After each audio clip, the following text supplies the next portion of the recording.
ਵਾਹਿਗੁਰੂ ਜੀ ਕਾ ਖਾਲਸਾ ਵਾਹਿਗੁਰੂ ਜੀ ਕੀ ਫਤਿਹ। ਨਾਮ ਕੁਲਦੀਪ ਸਿੰਘ, ਬਲਾਕ ਗੁਰੂਹਰਸ ਹੈ। ਕਿਸਾਨ ਦੋਸਤੋ, ਬਹੁਤ ਹੀ ਜ਼ਬਰਦਸਤ ਰਿਜ਼ਲਟ ਅਰਬੀ ਤੇ ਆਪਾਂ ਕਿਸਾਨਾਂ ਵੀਰਾਂ ਨਾਲ ਸ਼ੇਅਰ ਕਰ ਰਹੇ ਹਾਂ। ਕਿਸਾਨ ਵੀਰ ਆਪਣੇ ਮੂੰਹ ਦੱਸ ਰਹੇ ਨੇ, ਕਿਉਂਕਿ ਇਹਦੇ 'ਚ ਆਪਾਂ ਸੋਇਲ ਕਿੰਗ ਪਵਾਇਆ ਸੀਗਾ, ਕਰੋਪਨ ਪਵਾਇਆ ਗਿਆ ਸੀਗਾ ਔਰ CNG ਪਲੱਸ ਦੀ ਸਪਰੇਅ ਕੀਤੀ ਗਈ ਸੀ। ਆਓ ਆਪਾਂ ਵੀਡੀਓ ਦੇਖਦੇ ਹਾਂ ਕਿਸਾਨ ਵੀਰੋ, ਫਿਰ ਕਰਦੇ ਹਾਂ ਗੱਲਬਾਤ। ਅਰਬੀ ਦੀ ਵਧੀਆ ਰਿਜ਼ਲਟ ਹੈਗਾ ਹੈ। 4 ਪੈਕਟ ਸੋਇਲ ਕਿੰਗ, 1 ਲੀਟਰ ਕਰੋਪਨ ਤੇ CNG ਲੀਟਰ ਕਿੱਲੇ ਨੂੰ ਪਵਾਈ ਹੈ ਜੀ।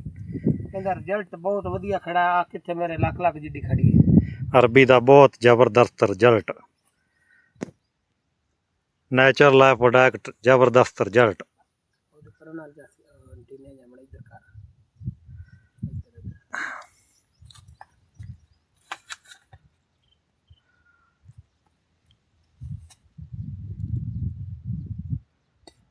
डॉक्टर करनैल जी